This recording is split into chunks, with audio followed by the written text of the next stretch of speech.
అందరికీ నమస్కారం అండి. ఈరోజు పిల్లల కోసం ఎంతో ఆరోగ్యకరమైన రాగి దోశ తయారు చేద్దాం.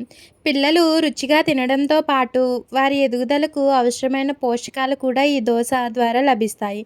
ముందుగా కావలసిన పదార్థాలు నేను ఇక్కడ 1 గ్లాసు మినపప్పు, 2 గ్లాసు రాగులు, 1 గ్లాసు బియ్యం, 1 టీ స్పూన్ మెంతులు తీసుకున్నా. ఈ పదార్థాలన్నిటినీ బాగా కడిగి 6, 8 గంటలు నానబెట్టండి.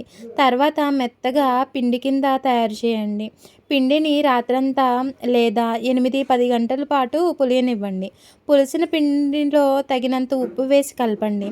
అవసరమైతే కొద్దిగా నీరు కలిపి దోసపిండిలా చేసుకోండి. వేడి పెనం మీద దోస వేసి అంచుల చుట్టూ కొద్దిగా నెయ్యి లేదా నూనె వేయండి.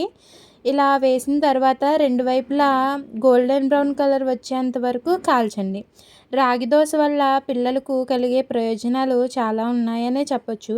రాగిలో కాల్షియం ఎక్కువగా ఉండడంతో ఎముకలు, పళ్ళు బలంగా తయారవుతాయి. ఐరన్ ఉండడం వల్ల రక్తహీనత వచ్చే అవకాశం తగ్గుతుంది. ఫైబర్ ఎక్కువగా ఉండడం వల్ల జీర్ణక్రియ బాగా జరుగుతుంది. ఎక్కువసేపు కడుపు నిండిన భావన ఉండి జంక్ ఫుడ్ తినాలనే కోరిక కూడా తగ్గుతుంది. ఈ రాగి దోశను కొబ్బరి చట్నీ లేదా పల్లీ చట్నీ ద్వారా పిల్లలకు అందించండి. ఈ వీడియో మీకు ఉపయోగపడితే లైక్ చేయండి.